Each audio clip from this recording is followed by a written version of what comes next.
J'espère que vous allez bien. Moi, je vais très bien par la grâce de Dieu. En fait, aujourd'hui, pendant que j'étais au travail, je me suis souvenue d'une histoire. Cette histoire s'était passée en 2012. En 2012, je passais pour la deuxième fois le bac. Et il y a une amie de ma maman qui était venue à la maison. Elle a demandé à ma maman de me faire venir participer à une veillée de prière chez elle à la maison. Elle recevait un homme de Dieu qui apparemment était puissant. Cet homme de Dieu, quand il prie pour toi, toutes tes situations se décantent. C'est ce qu'elle avait dit à ma maman. Donc, elle a demandé à ma maman de me laisser venir pour que le pasteur prie pour moi, pour que j'ai le bac et tout. Ma maman était sceptique parce que ma maman n'est pas trop dans les histoires de les jeunes pasteurs. Puis en ce moment, c'était beaucoup à la mode en Côte d'Ivoire.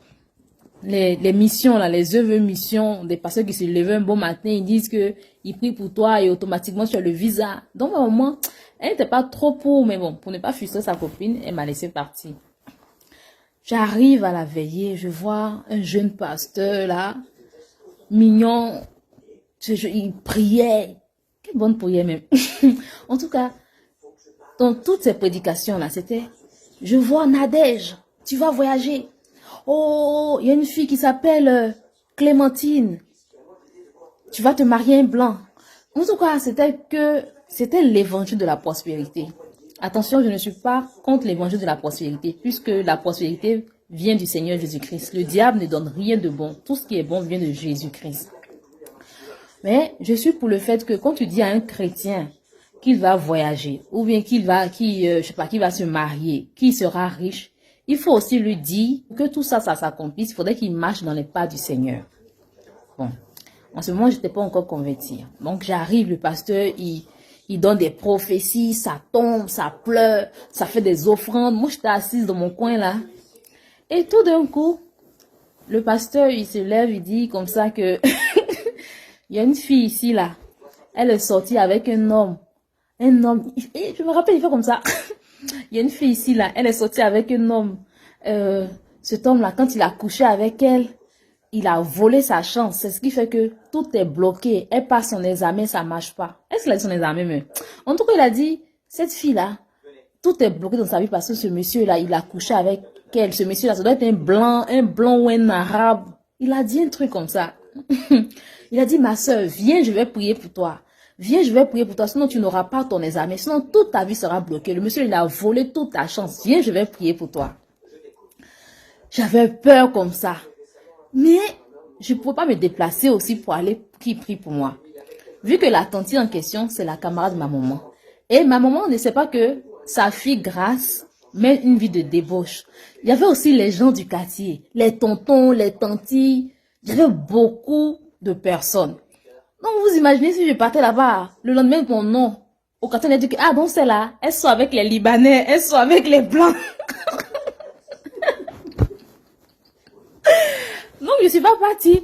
Mais je vous assure que j'étais assise. Mes pieds tremblaient comme ça. J'étais, ah, donc le monsieur là, il a volé ma chance. Parce que c'est vrai que j'étais sortie avec un blanc. Mais c'était pas un truc vraiment chose quoi. Donc, j'ai dit, ah, donc ce monsieur, il a volé ma chance. Eh, Seigneur Jésus, je tremblais comme ça. Mais je ne me voyais pas en train d'aller devant. Sinon, donc c'est comme ça, il a prié. C'était, tu vas voyager.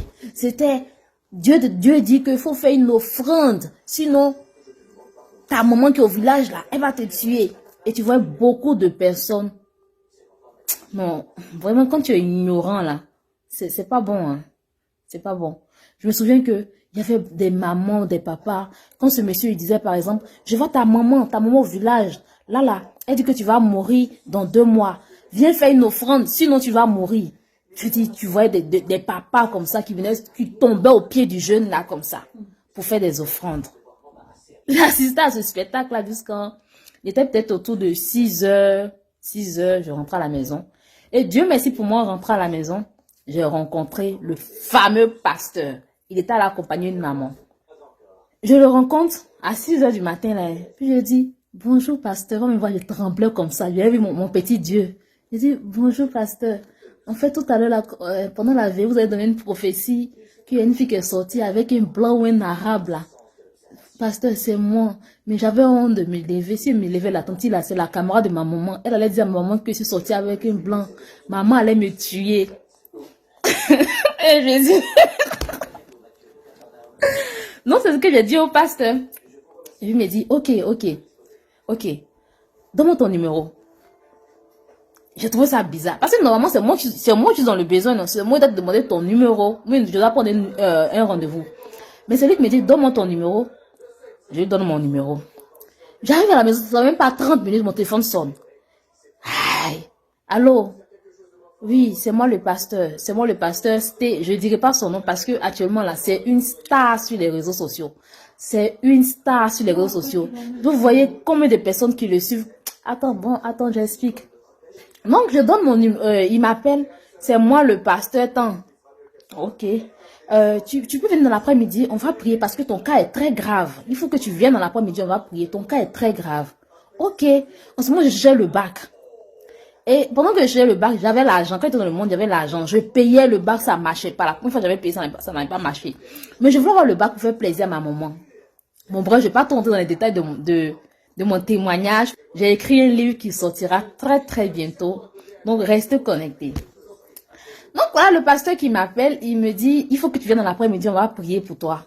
J'ai dit, ok, il n'y a pas de problème. On n'est pas encore dans l'après-midi. Le pasteur là m'appelle personnellement. Ah! Pasteur, c'est moi normalement à qui ils ont volé la chance, non. Laisse-moi t'appeler. C'est lui qui m'appelle personnellement. Ah, tu viens?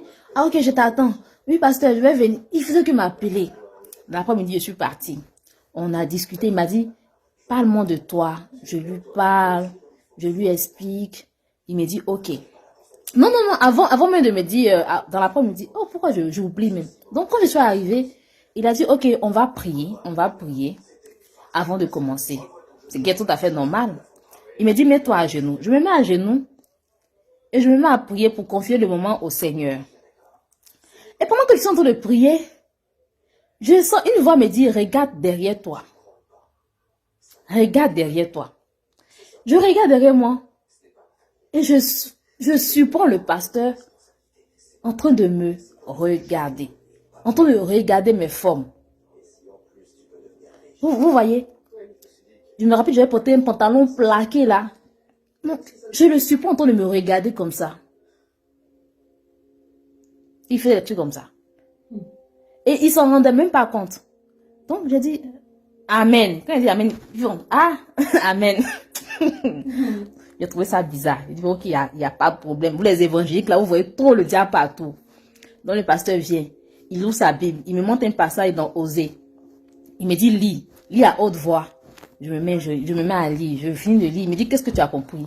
Il dit, que Dieu a demandé à telle personne d'aller coucher avec une folle. Il dit, ok. Dans ce que tu m'as expliqué, ton cas est très, très, très grave. Ton cas est très grave. Mais pour que tu sois délivré, il y a 2 choses à faire. Il dit quoi? Pasteur, moi je suis là, je veux avoir mon bac. Je vais avoir mon bac, pasteur. Qu'est-ce que je peux faire? Je suis prête à faire tout. Parce que ma maman, là, elle souffre trop pour moi. Je veux avoir mon bac pour qu'elle soit contente. Il me dit, ok, tu vas faire un jeûne sec de 1 mois.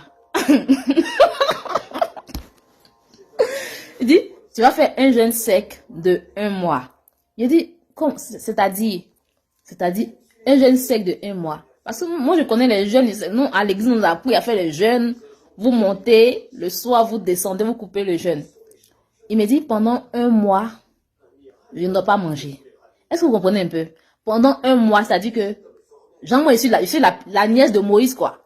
Pendant 1 mois, je mange pas, je ne bois pas. Pendant 1 mois.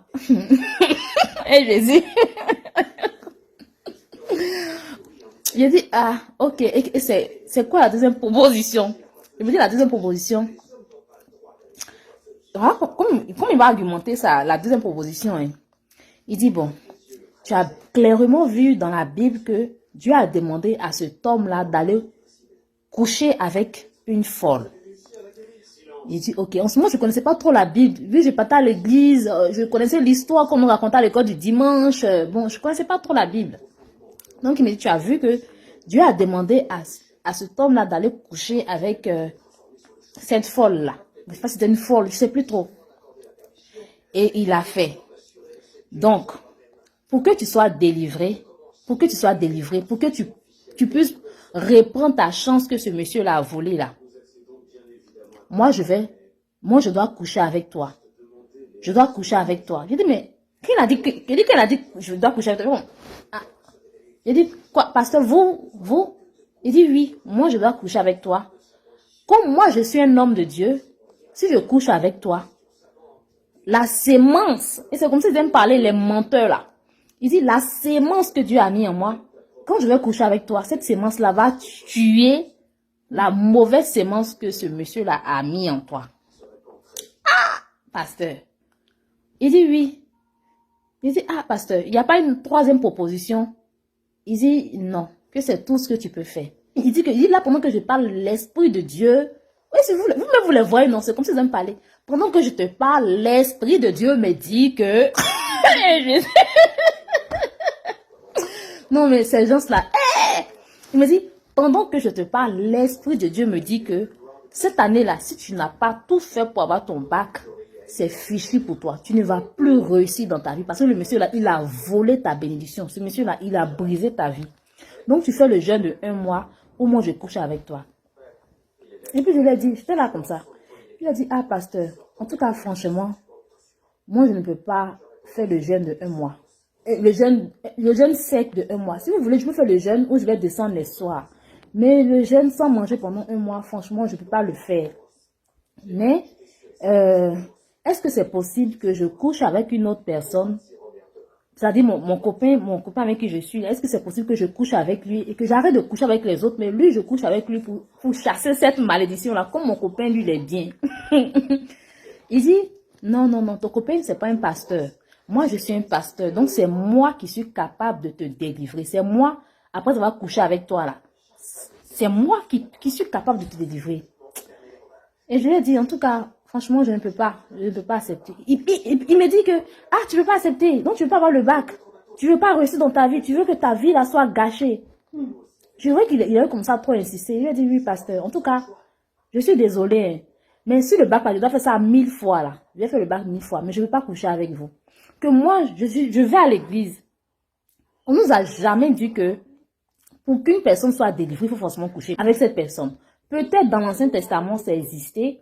Mais je sais que depuis que le Seigneur Jésus-Christ est venu, on n'a plus besoin de faire ce genre de choses-là. Quand je lui ai dit ça, il a tiqué. Il est comme ça. Tu es de quelle église? Tu es de quelle église? Il dit, je suis Assemblée de Dieu. Comme ça, ah. Comme ça, il dit comme ça, ah. Il dit, oui, je suis Assemblée de Dieu. Il dit, donc, quand tu es Assemblée de Dieu, puis tu te crois comme ça, tu sois les gens comme ça, là. Il dit, oui, en tout cas, que Dieu me pardonne. C'est ce qu'on lui a parlé. Donc, c'est comme ça. Je lui ai dit, mon pasteur, moi, je vais partir. Parce qu'il a commencé à insister. Et là, parce qu'il sentait sa vie menacée, là. J'ai refusé de coucher avec lui. Et je suis capable de le dénoncer auprès de la camarade de ma maman qui le prend pour un bon pasteur. Parce que la camarade de ma maman en question, elle avait une grande maison, elle était un peu bien placée dans le temps. Donc, si je le dénonçais, lui, ça ne l'arrange pas parce que c'est un bon pasteur. Donc, je suis sortie de sa maison. Je vous assure, le pasteur là m'appelait tous les jours, m'écrivait. Pourquoi je l'appelle le pasteur là même? Il m'appelait, il m'écrivait. Il fait comme ça que, moi je vais te marier. Viens, sois ma femme. Tu seras honorée partout. Quand on va partir dans les églises, tu vas voir comment on va t'honorer. Et à chaque fois quand on l'invitait dans les programmes, il me dit, viens, on va aller ensemble. Je veux que tu sois ma femme. Tu seras honorée. Tout le monde va te respecter. C'est ce qu'il me disait. Je lui ai dit, pasteur, je ne peux pas. Je ne peux pas. Il insistait. Je vous dis, le monsieur m'a scellé pendant 1 mois. 1 mois ou 2 mois comme ça. Je lui ai dit, je ne peux pas. Je lui ai dit comme ça que ce que tu fais là, il faut arrêter. Regarde toutes ces personnes qui croient en toi. Regarde, pendant les veilles, tu fais tomber les gens n'importe comment. Mais tu n'es pas un vrai pasteur. Il me dit, moi, je suis un vrai pasteur. Moi, depuis que je suis tout petit là, il y a des l'onction sur moi. Regardez-moi des bêtises comme ça. Dis-moi depuis que je suis tout petit là, il y a des l'onction sur moi que je suis un vrai pasteur. Je vais dire, regarde, même la camarade de ma maman, elle te prend pour une bonne personne. Regarde toutes ces personnes qui viennent garer des voitures. Faut arrêter ce que tu fais là. Et c'est comme ça, bah, ça n'a pas duré, je n'ai plus de ces nouvelles avec. Bon, en tout cas, on ne le voyait plus. On était amis sur Facebook. Mais je vous dis sur Facebook. Bon, 1 an après, je donnais ma vie à Dieu, mais on était toujours amis sur Facebook. Sur Facebook, il est suivi comme pas possible. Quand il fait des publications comme ça, là, tu vois les amen, amen. Tout ça, j'observais. Et un jour, Il a fait une publication. Il a mis, vous voyez les trucs, ils mettent les consultations prophétiques, je vois l'épervier descendre de ta famille, des bêtises comme ça. Et il y avait plein de personnes, plus de 200 personnes, qui avaient dit, Amen, je reçois pasteur, oh homme de Dieu, soyez béni. Vous voyez ce genre de choses-là. Et moi, je suis allée mettre, j'ai mis un commentaire. En fait, j'en avais marre, quoi. Et j'ai mis MDR sur sa publication. Ouh, si elle ne savait pas mettre MDR, automatiquement, elle m'écrit, grâce, pourquoi je vais mettre MDR sur ma publication? Je lui ai dit, mais faut arrêter ça. Ça fait combien d'années dans ces trucs-là? Faut arrêter. Il y a toutes ces personnes qui croient en toi. Tu n'es pas un vrai. Arrête ça. Dieu n'est pas content de ce que tu fais. Il m'envoie des messages de menaces. Est-ce que tu me connais? Est-ce que tu me connais? Est-ce que tu veux vivre? C'est lui Dieu. Est-ce que tu veux vivre? Est-ce que tu me connais? Toi, avant que tu as connu Dieu, là, tu veux me parler de Dieu. Est-ce que tu me connais? Je ne veux plus jamais te voir faire ce genre de choses-là. Il m'envoyait beaucoup de messages. Les messages, mais j'avais fait un capture d'écran pour garder ça précisément. Parce qu'il m'avait tellement menacé. Et après, il m'a bloqué. Il m'a bloqué, je n'avais plus de ses nouvelles. Un an après, je suis allée encore fouiller sur Facebook. J'ai pensé à lui comme c'est plus je suis allée fouiller sur Facebook. Et je vois que là même là, c'est pire. Mais il s'appelle Jean. C'est ce que j'ai écrit dans la Bible. Hein. Mais c'est des menteurs. C'est des menteurs. Il y a beaucoup de personnes qui le suivent. Ils organisent des le Pougon, Gesco. Non, il y a tellement de bêtises. Et les gens croient en lui. Les gens croient en lui. C'est triste. C'est triste. Bon, en tout cas, j'ai fait cette vidéo aujourd'hui pour encourager toutes ces personnes qui aiment la facilité. La plupart des personnes qui se font gagner par ce genre d'homme-là, c'est parce que ce sont des gens qui ne veulent pas avoir une relation avec Dieu. On vous dit que, Dieu va prier pour toi pour que tu voyages. Et toi, mais tu sais que tu mènes une mauvaise vie. Tu sais que tu mènes une mauvaise vie. Et tu t'attends à ce qu'on prie pour toi. Tu auras le voyage facilement comme ça. Quand même le diable, avant de te donner quelque chose là, il va te demander de faire quelque chose. C'est pareil avec Dieu. Tu ne peux pas demander à Dieu de t'ouvrir les portes du mariage tout en ayant un mauvais caractère. Tu ne peux pas demander à Dieu de t'ouvrir les portes du mariage tout en continuant à coucher n'importe comment. Dieu ne peut pas te bénir dans les choses comme ça. Donc, les signes par lesquels vous pouvez reconnaître un faux homme de Dieu là, un homme de Dieu qui sait que tu fais les bêtises, mais qui te dit, viens, je vais prier pour toi et ta situation sera décantée. Un homme de Dieu qui te dit, qui sait très bien que tu es brouteur, il sait très bien que tu es une prostituée, tu sors avec le mari des gens et il te dit, viens, je vais prier pour toi. Et le monsieur va laisser sa femme. C'est pas un vrai homme de Dieu. Parce qu'un vrai homme, un homme de Dieu, là, il va te dire, ma fille, mais ma soeur, ce que tu fais là, ça ne confesse pas le nom de Dieu. Ne demande pas à Dieu de t'ouvrir les portes tout en continuant à mener cette vie de péché là. Arrêtez d'aimer la facilité. Arrêtez. Aujourd'hui là, la plupart des féticheurs là, ils savent très bien que beaucoup de personnes ont une image à arrêter des féticheurs. Donc, qu'est-ce qu'ils font? Ils se déguisent. Ils prennent l'image des pasteurs. Le monde est rempli de féticheurs. Ils ont la Bible en main, mais dans le secret, ils font des bêtises. Mais la Bible nous dit qu'on les reconnaîtra par leurs fruits.